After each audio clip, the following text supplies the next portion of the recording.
So backdrop is, this came to me from two different directions, right? One is I had a really brilliant son with a vocabulary that was off scale at 5 years old. Never tried to teach him to read. He goes to school one day. I mean, he's reading computer stuff. He's doing things kind of in his own piecemeal way, but nothing explicit. He goes to school. He comes home from school, first day that they're trying to teach him to read, with a book in his hand. He points at a word and he says, "It just can't be like that." Huh. Right? So here's this really verbally bright, dexterous mind who's used to thinking that, well, maybe something's confusing to me, but it ultimately will be coherent and make sense if I stay at it. Okay. But that he bumped into this thing and it said, it doesn't make any sense. It just can't be that way. He just was in this stunned disbelief at the mess that was the code. And I'd never given it a thought. Yeah. Even though I've been working for a decade in learning related stuff, I'd never given one thought to reading. So when I saw it through his eyes, it just opened me up to how bizarre that we have such a mangled up code with such confusing correspondences between its elements, that the life trajectory of our children would be determined by whether or not they could automate the processing of it in a certain window in time, right? It's like, it just stunned me. So I wrote a paper on it called Gutenberg Cubed, about a way to vary the appearance of letters in a systematic way using, at the time, which would have been print technology, so that you could systematically vary the visual appearance of a letter without losing letter character recognition features, in such a way as to cue which of its possible sounds it's actually sounding in the word you're looking at. Okay. To collapse the particle wave, complex uncertainty field down to a particular in a simple way that didn't require as much abstract, buffered up, interpretive running code in the brain to interpret the thing, right? Yeah. So I shared this with the technologists that I was working with and with the teachers I was working with, and they all thought I was from Mars. Like, are you kidding? Nobody really seemed to understand the relationship between the code confusion and the massive learning disabilities in our country. Huh, okay. Right? So anyway, because I couldn't get anywhere with it, I went back to my work, blah, blah, blah, blah. 10 years later, my daughter comes along. She's got an auditory memory processing deficit. So she works out something. She has the same confusion issue, getting through that, which, by the way, I had come up with a system already for my son, which cued him through the confusions as a primitive version of what I'm talking about now. This was 30 years ago. Okay. So he just took off, and that's part of why I forgot about it and backburned it. When my daughter came along, she had an auditory memory processing deficit that resulted in her having the same kind of confusion, but added to that the fact that she didn't have such good memory of auditory processing. She'd work out a word and then forget it, so that a sentence later she had to work the thing out all over again. Yeah. Right. Okay. Yeah. So with her, what I noticed was not so much the cognitive stuff or the linguistic stuff, or even the language processing issue, but the shame. I watched her die inside as she felt so bad because she couldn't punch through this. And that enraged me, and embarked on the Children of the Code project, in which I interviewed the top scientists and scholars around the world who had something to say about how we think about reading, from the neuroscientists that study phonological processing or phonemic differentiation or other kinds of signal processing in the brain, to language specialists, to early child development people, to the linguistic archaeologist that discovered where the letter Z came from, and the history of how English got so mangled, the 1,000 hours of conversation. And what I came to is they all had this incredible paradigm inertia. I actually talked to the czar of American reading, the single most powerful reading scientist on the planet, dishing out thousands of research study grants and what have you from Washington, reporting to the president, to Congress. And I said, so what we're saying then is the majority of our children are having their lives all but faded because of the difficulty that they're experiencing in relating to an archaic technology. Huh. Who is that? Reed Lyon. Oh, okay. I don't know that name. Yeah. And he said to me, "You mean lousy teaching?" And I say, "No, I mean the code itself." He said, "Well, we're not going to change the code, so there's no use thinking about that." This cycles back to the reading wars that were happening, that led Benjamin Franklin and Noah Webster to try to reform the alphabet or reform the spelling, which didn't go anywhere, which led to Theodore Roosevelt and Charles Darwin and the intelligentsia of the English-speaking world realizing, led by Dewey and Carnegie, that the English writing system was causing 2 or 3 years of extra difficulty and creating a kind of like George Bernard Shaw would later describe with My Fair Lady, this kind of disconnect or stratification in society simply because of how difficult this was. They tried to change the spelling. The president issues an order to change the spelling in the United States. Congress forbids it. The Supreme Court won't get involved. It's just a mess and mess and mess to the point where the idea of changing the alphabet or changing the spelling starts to go down as kind of like communism in the early 50s, right? It's like, can't do that. Don't even think about that. What's wrong with you? How could you dare to even think about that? So I talked to the persons that had the most influence on our understanding of orthography, which was Vinesky.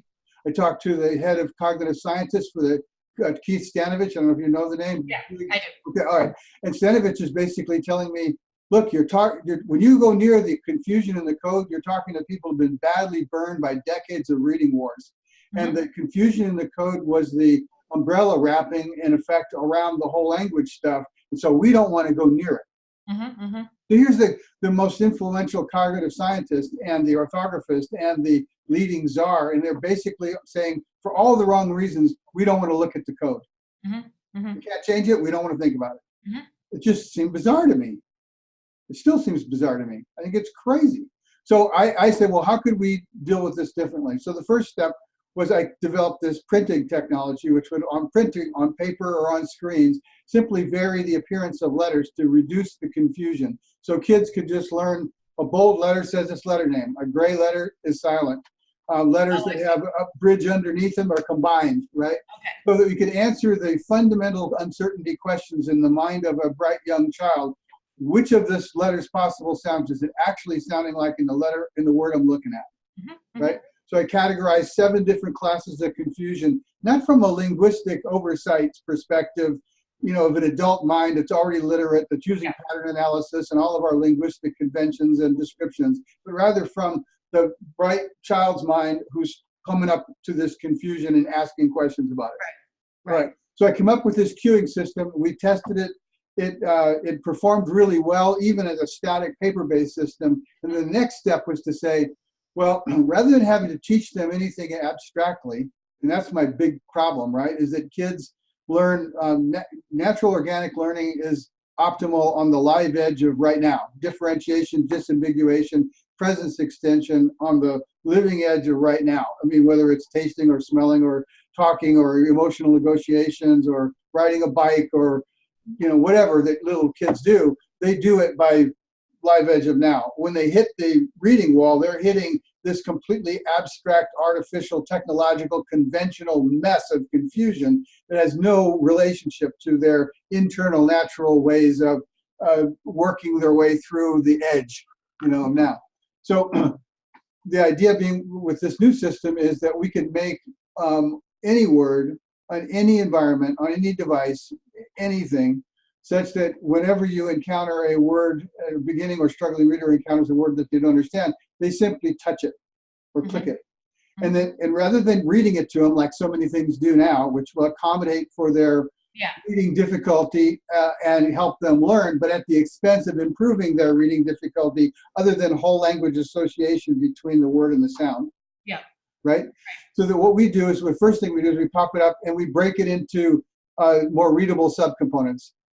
Asterisk, there could be an argument or discussion about whether to be more morphological or more phonological in that segmentation phase at the early. I'd argue we want to be phonological and make it more recognizable in sound in the early stage and more morphological later. But, all right, so the first thing is we break it up. Maybe that's enough. If it is, they go on. Boom, off they go. If it's not, they click it again. Next thing is they get a series of hints, cues. So the letter names, all the letter names, you hear them sounded out for you, and you see them made bold. All the letters that are silent, you see them go gray. Maybe that's enough to cue you. Off you go. If not, you click it again. Then you see the schwas. Any vowels that are making schwa sounds are shrunk, and you hear them spoken, right? So that and so forth through the staging of alternates that go up or down to like oohs and things that have some correspondence. So there's a morphological symmetry or a morphological mapping of sorts between, or morphic analogy would be a better way to put it, between the variation in sound and the variation in appearance. Right? All right. So all the way through that, and if we run out of hints for a word simply because we've exhausted them all, right? Then it animates the sounding out of the word. So right? you see, I see the word sort of. The word left to right, you actually see the letters appearing, and you hear them being sounded out as they're visually cued. Right.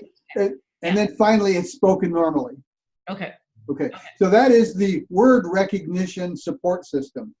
So and does it use the same cueing that you talked about earlier with the it's evolved somewhat, but the same idea, yes.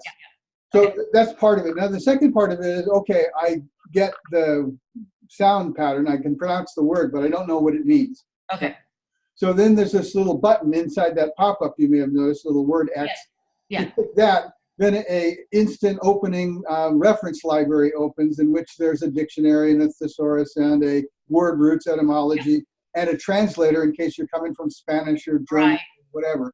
So the idea is that this is a safety net that exists underneath the surface of our orthography. Therefore, it's kind of an interactive layer of orthography that can be applied to telephones and tablets and computers of all kinds and anything that's e-text in any form. Okay.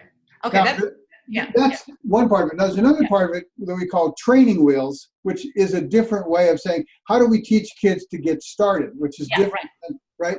And that's a system that if you're interested, we go into it a little bit more complicated, but it involves a series of teacher tools and training exercises for kids where they're actually playing with letters and sounds in various combinations in an interactive way at the same time, in their personal practice or their individual practice. And then the teacher is reinforcing that with tools that let them play and demonstrate the relationship between letters and sounds at a classroom level.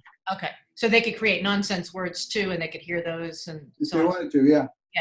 That's it. So, and with the color, I guess one thing that struck me was you could, maybe you do this, gradually fade the colors so that you start out with very bold colors that show the different sounds, and then you could gradually fade into just the normal black and white print. Absolutely. The whole point of this is training wheels, and it's exactly right. Is that you want to Is that what you do? You do sort of a color fading? Well, again, by repeated exposure to the words that they're uncertain about. First of all, the big thing here is the big difference is that rather than having to teach them abstractly offline from the live event that they need instruction in, which is the way everything works today. Right? We're teaching them on the live edge, and through repeated exposure of words they don't understand and watching the way letters vary and sounds vary, we're drawing their attention to the same implicit structure that phonics and everything else does. But we're doing it through repeated experiences on the live edge of learning. I'm more concerned with the population as a whole, the degree to which the population as a whole is growing up, en masse anyway, 60+%, growing up through a corridor, an insidious curriculum in which the common experience for the majority of kids is a day, week, month, year-long recurring experience of not being good enough at learning. Full stop. To me, that's the ball game. Okay. Right? That's got to change. Right. That's got to change. Everything else is like. Right. I mean, I guess it's hard for me to know what all the problems are and how things now compare to the past. Well, the biggest problem is that we continue to think of learning as a ancillary mental utility rather than as this core central dynamic of health and being on every front, and that it's not what we think kids should learn, it's how well they're participating and how healthily they're participating in learning that's got to be our kind of North Star all the time, right? So we're just fundamentally backwards in the way we're oriented to parenting and educating if our concern was how generally healthily children are learning, right? And so to me, the reading thing, all these things are they exemplify how whacked out we are about that. And how, it was one thing 300 years ago, or even a couple hundred years ago, and certainly thousands of years ago, to think that the purpose of children was to replace their parents. And so the job of parents was to make their kids into their own replacements. And therefore, the kind of training and a lack of concern for learning and all that stuff that went with that made a certain amount of sense. It doesn't anymore. Mm-hmm, mm-hmm.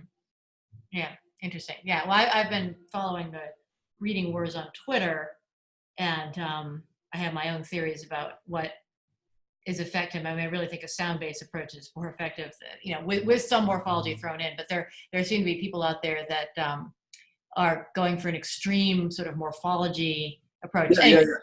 Yeah. To me, all of those things are,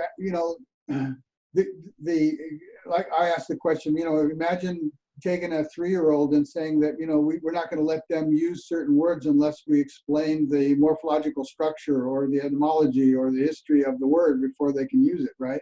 Right. We wouldn't consider it. Or we wouldn't let a kid ride a bike until we went through the physics of sprockets or the way that their ankle works and all this abstract knowledge as a precursor to learning is like nuts to me. Well, I think the way to get that across, although I haven't seen too many people do it, is to take. I like to use I forget if I mentioned this last time, but the Georgian or the Armenian writing system as an example. Like, so take a look at this, this text of Georgian, Georgian text written in Georgian alphabet. It's an alphabetic system. It's probably less full of exceptions than the English alphabetic system is. And imagine that the English is the worst, as I understand it. But imagine that you've learned some spoken Georgian. And now here's the text. And we're not going to tell you the sound symbol correspondences. We're just going to have you memorize the visual. I mean, that's ridiculous, right? And people I think people don't put themselves in the position of the novice. And so what you really want to do to get this across is to show people, imagine themselves learning that, to read Georgian. Yeah. With the Georgian alphabet. What information would you like to have to be able to read this text? Yeah. At different talks and what have you in the past, we've used things like that. Other forms of demonstrating the confusion, right, that they take for granted. Yeah. But the idea of abstract exercises to train the brains of kids to have a reflexive response to the uncertainties associated with word recognition, the whole thing is wrapped around the assumption that the word can't do the work. The whole thing's wrapped around the notion that the orthography is immutable and static. Well, you don't change the orthography; you just change the information on the letters, right? Yes. But what I'm saying is that the orthography has implicit in its structure all of these exceptions, right? Mm-hmm. Right. So there's like we referred to earlier. A letter is kind of at any given time a particle that emerges or collapses out of a wave of possibilities. The sound that goes with a particular letter, right?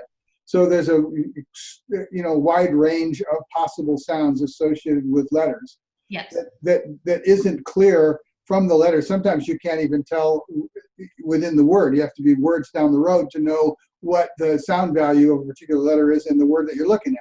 Right. Of course, the extreme morphologists will say there are no exceptions, and if you simply learn the words, the morphological system, then Yeah, but the morphological system, I mean, if you go back in history, this is a series of accidents and utter negligence on the part of a handful of scribes.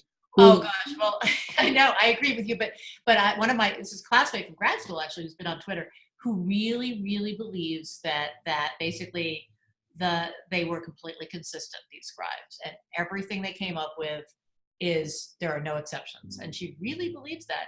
And I think, well, even if that's true, because I haven't studied this in great detail, so she probably hasn't answered everything I would say. It's too abstract, like you're saying, for a kid to learn. It's fun for a linguist to learn. I think. Yeah.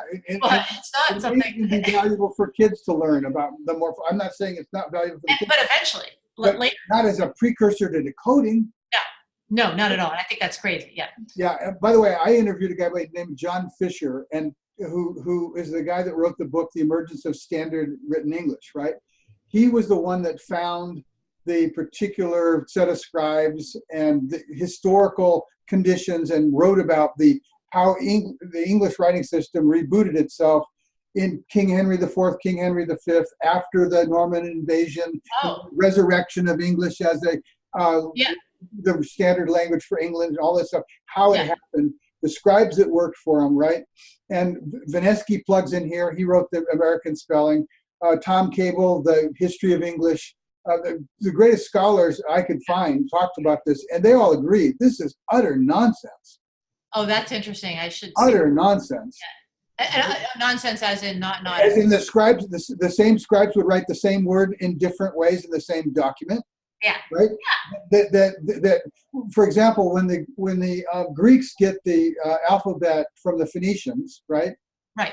It doesn't have enough letters to match their sound system. Right. So they add vowels and they Yeah. monkey with the letters until there's a one-to-one correspondence between their language, right? Now, Yeah. when the English scribes don't speak English as their native language. They're Latin and French trained. These chancery scribes. They didn't. Their native language is French. They're Their literally, yes. spoken language is French. Yeah, the power language, at the time that the transition happens between French as the controlling language of England. In other words, English was subordinated. Yeah, right. Right? I just didn't know if it penetrated down to the level of French scribe. and Latin became the language of the authority controlled, the church, the politics, the government of England, right? To the point where scribes were being raised speaking French as children. Yeah, nobody. One guy, Fisher and Cable, agreed that there was no such thing as a native English scribe until the 17th century. Because of they tended to come from these elites. Exactly. So these people who don't. So they were French. They were Frenchmen. The Frenchmen, and their allegiance was to preserving the integrity of the Roman alphabet. So rather than adjusting the alphabet to fit the sound system of English, they came up with these pair bondings and all these other weird things to compensate to make up for the gap. So our alphabet, our spelling system was created by French people. Well, by Englishmen who spoke French, right? Right, but they were essentially Norman. They were right. Yeah. And the original writing system wasn't meant to be read by the masses, but rather by the auditors and dictators, right? So that the king could send a message to noblemen out in the field that would be read by somebody to them, right? So that they didn't have to read it. And so it was just a modem of sorts. Yeah, right. Yeah. So that anybody has any kind of sense, I mean, we can post-process, autopsy all of this with an adult literate mind and come up with all kinds of ways to describe these patterns. But that's total nuts to a natural, organic, young human brain. There's a guy at the University of Bristol who seems to be behind all this.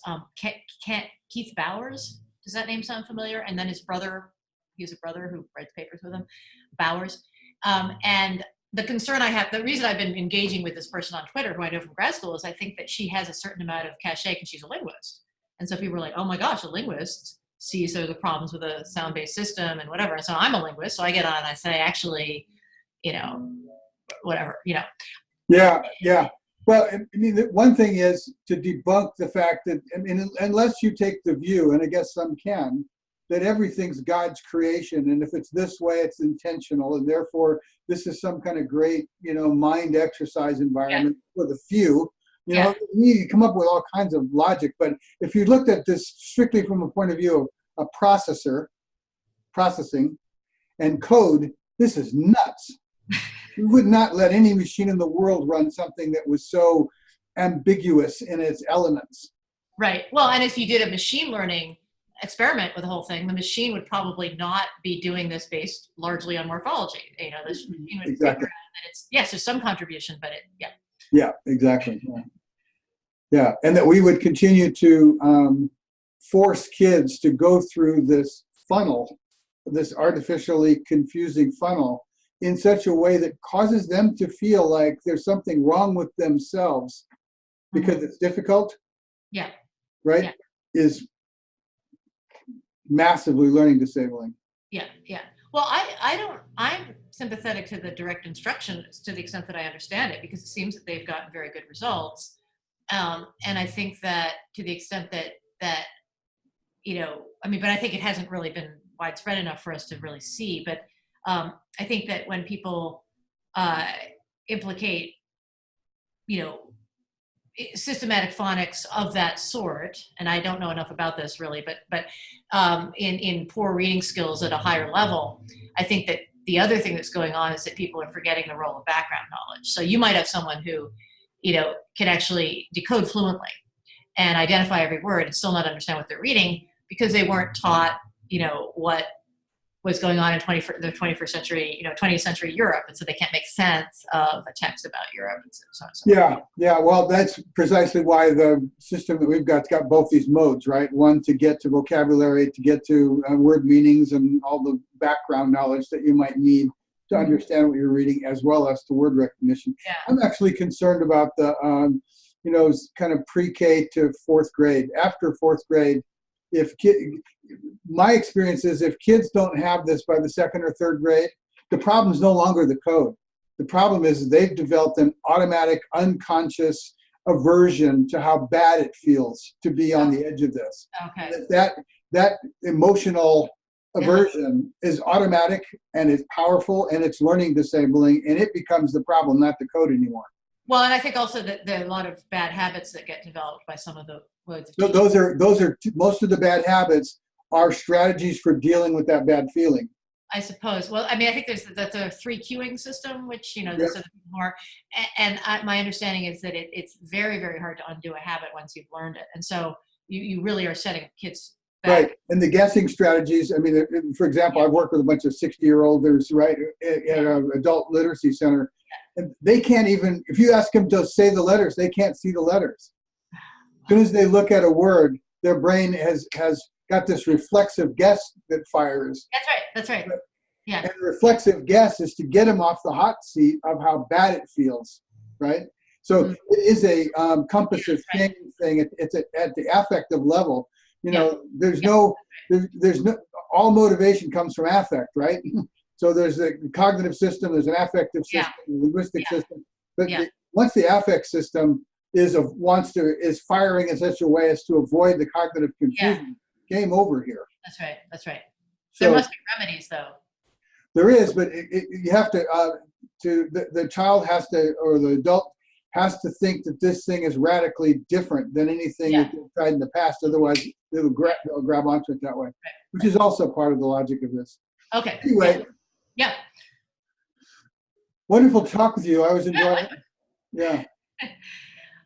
Well, hopefully this thing will work for you. Yeah, I'll play with it some more, and then let's get a bit more down the road and talk again.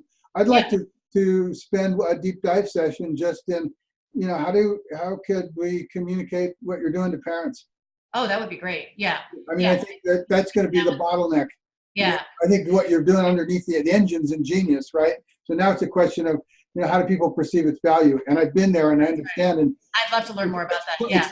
It's hard to understand how important that is. Oh, I get that. I'm avoiding it. It's like this. It's like what you're saying about reading. I haven't gotten a lot of positive results, and so I just don't want to deal with it. Yeah. That's the entrepreneur's dilemma, right? That 1, 2, 3, and then a miracle happens. Yeah, that's right. And I almost want to, if I could just hire someone to do all the communicating for me, that might solve things. But the problem is they need to have the understanding and so on. Yeah, you got to go through it. Yeah, that's There's no getting around that. That's right. All right. Okay. Wonderful talking to you. Yeah, likewise. All Talk right. to you again. Okay. Bye. Bye-bye.